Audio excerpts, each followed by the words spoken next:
What's her name? I love that. I love the girl. Sammy, beautiful young lady, and Dan Cootie come through. And our lodge took a stance 4 years ago, and the first time ever we endorsed a mayoral candidate. We went against a two-term incumbent. It was a pretty strong stance for us to take. We did it with the Fayetteville Firefighters Union as well, because we believed in this man in this room right here, right now.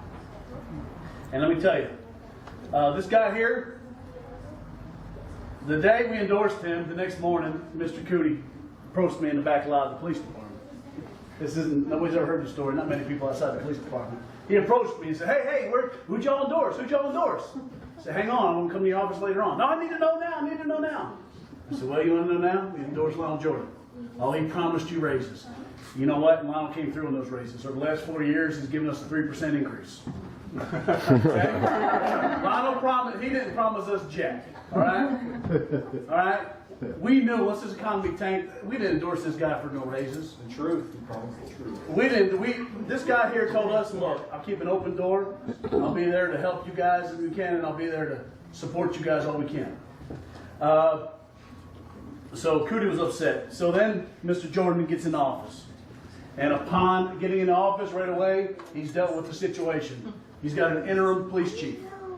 Greg Tabor at the time was in a situation, and him and Mr. Cootie had an agreement, and Mr. Jordan came to the lodge and said, hey, what do you guys like to do? What are we going to do? We supported Greg Tabor as our chief. And Greg Tabor is our chief today, 4 years later. And Mr. Cootie, Mr. Jordan obviously could have done anything he wanted, but he listened to the troops. Everything was going smooth with the chief. He kept it like it was. So we're at the same place we are. And by the way, the chief is not an FOP member, although chiefs in the past have been. We supported him. We expressed our wishes to the mayor. We appreciate that. Then the ice storm hit. Remember the big ice storm, right? It hit. Let me tell you what, this guy was great. He was out there, led this city, and then the economy trashed out. We were looking at furlough days. Dominic, I remember him telling me, Dominic, we're looking maybe at 12 furlough days. Damn. And 8 furlough days, we're cutting budgets, we're cutting things here and there. And then no furlough days, we all kept our jobs, we kept the city going. That was great. I'm not going to bore you with a lot of the numbers. Let me tell you a few, the numbers of, this or that. We're cops. We don't care. We're just boots on the ground ready to handle business. Let me tell you a few things about Lionel Jordan. This guy comes to work every day about 6 a.m. I remember I used to work 7 a.m. to 7 p.m., 12-hour days. I'd get to work at 7 a.m. His truck was already there, and his office light was upstairs going. Mr. Cootie, he didn't have to be there at 6. He was an 8 o'clock before guy. He didn't have to be there at 8. He didn't have to be there at 6, but he is. Let me tell you another thing. Bad weather. This man here, bad weather, he calls up the station. Can y'all send me an officer out? The officer goes out there because he's got the tires to get around. He gets in the car with that officer, and he decides if the employees of the city need to go to work or not. He gets out in the car and rides. And he knows, hey, it's not safe. Let's shut down the city. This man here has been alongside our chief on a few death notifications. Okay? He's had to tell some bad news to some folks. And he wanted to be there and support our department and pass that word along. Our officer got shot down here a while back. I heard a great story. They said Lionel was over there on the side of the car. He was jumping like firecrackers were going off on next to him. When our SWAT team hit the house, they had a bunch of bang, boom, boom, and he was out there with the troops. Just because he knew it was important. An officer got shot. He wanted to make sure everything was okay. He was out there wee hours in the morning. Funerals. A couple of our guys in the last 4 years have had kids that died. And this man here has attended both funerals. He didn't attend a funeral with a handshake. He wasn't out there politicking. He was out there to let these guys know that they were appreciated. So that was really important to us. 1 cent sales tax. I was at the courthouse with Steve, the mayor, Rhonda Adams. We had a 1 cent sales tax in this city. And if this city did not pass this sales tax, things were really going to plummet. The ballots were in. He was pacing left and right. I'm like, God darn, he needs to calm down. He's pacing back and forth. He's waiting for these ballots to come in. The ballots came in, and when the election head guy, John Burroughs, said it passed, I saw such a sigh of relief on this man's face. And he came over to me and I said, congratulations, Mayor. He said, you know what? The citizens of Fayetteville will continue to get the services they deserve. That was awesome. And I'll close with one story that's really been great. This man here and his daughter told me a couple other variations tonight. I won't get into that. He told me a while back, you know what? You know, as a young officer, I used to work traffic down the 15th and Razorback. As a young officer, I've been a cop for 15 years. And I used to watch Lionel Jordan walk by. And he used to walk by all the time with a man. I didn't know who that man was. And over time, I realized it was Larry West. And he walked to the ball games, and everybody go by, oh, there's the alderman. How you doing, Mr. Jordan? Well, you know, with emotions, right? You know who he was. A couple of years ago, he said, he told me a story that the chancellor invited him to a box. He told me, he said, the chancellor invited me to a box. You have to tell all these stories. Yes, I'm telling him now. This won't get 3 days a week to pull this off, okay? Let me tell you what this man said. He looked at me, as honest as the day is long, and said, you know what? I've been going to this ball game since, who knows? What year was it, Larry? How long have you been going to ball games? 25 years. 25 years he's been going to ball games with Larry West. And he said, you know what? Who's Larry going to sit with the ball game? I'm not going up to that box with the chancellor. I appreciate the offer. But me and Larry, we're going to walk to that game. We're going to sit up in those nosebleed seats. So here is my mayor and y'all's mayor and the mayor for the city of Fayetteville, who is the best choice. Toast up to Mayor Jordan.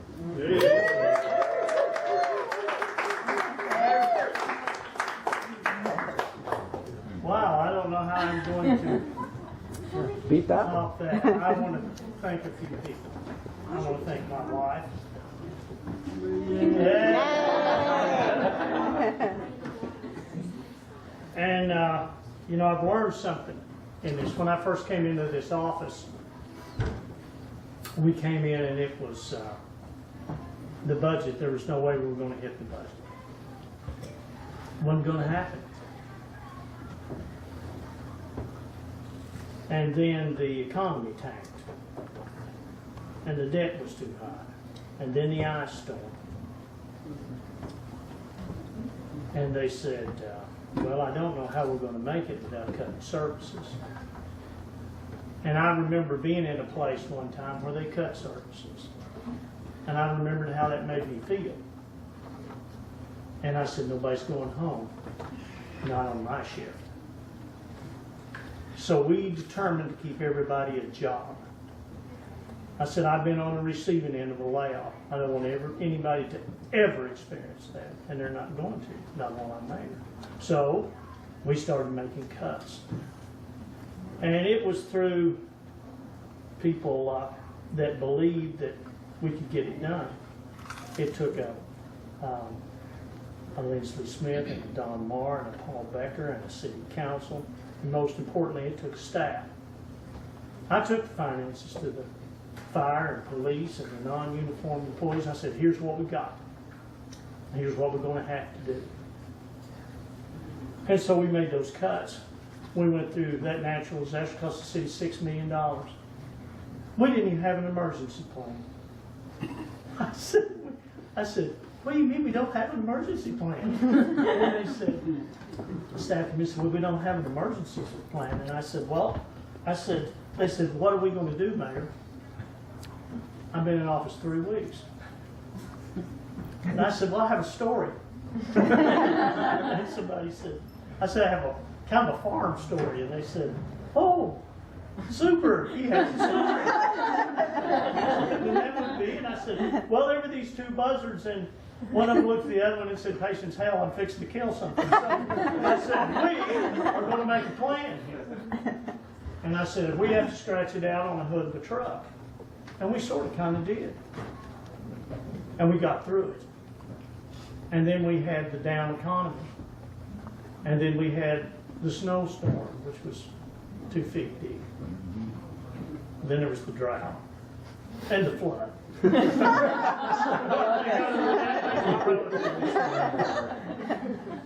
But through it all, I appreciate, and I have a soft spot for public safety employees, I do. Because I was with them when the little girl was hit by the car in the crosswalk. I was there when the two fire people ran a motorcycle underneath a big truck. I was there the night that the officer was shot. They just called me and said that the officer had been shot, and I thought, you thank the Lord don't let anything bad happen, and you get there and you do what you can.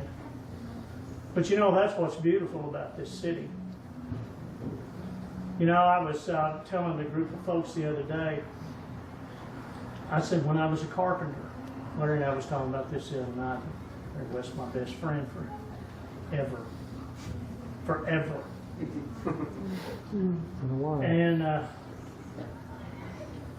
would, as a carpenter, would look at a sidewalk, and I would have a vision of that sidewalk, how it was going to look.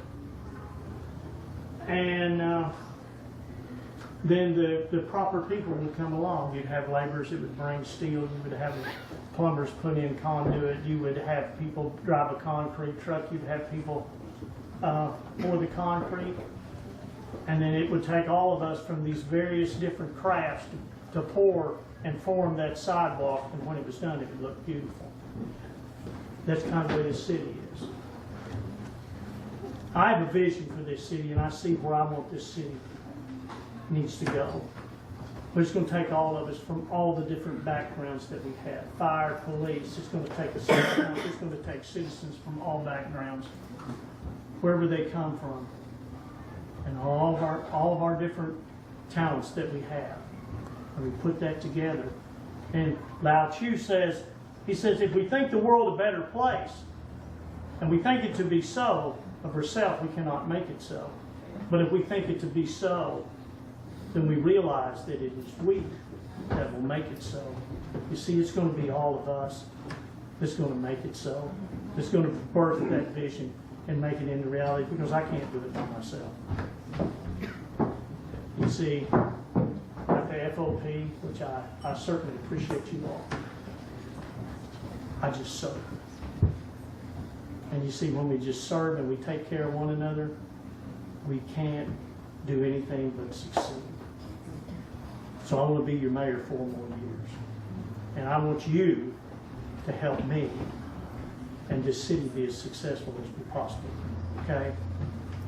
Here, Thank here. you.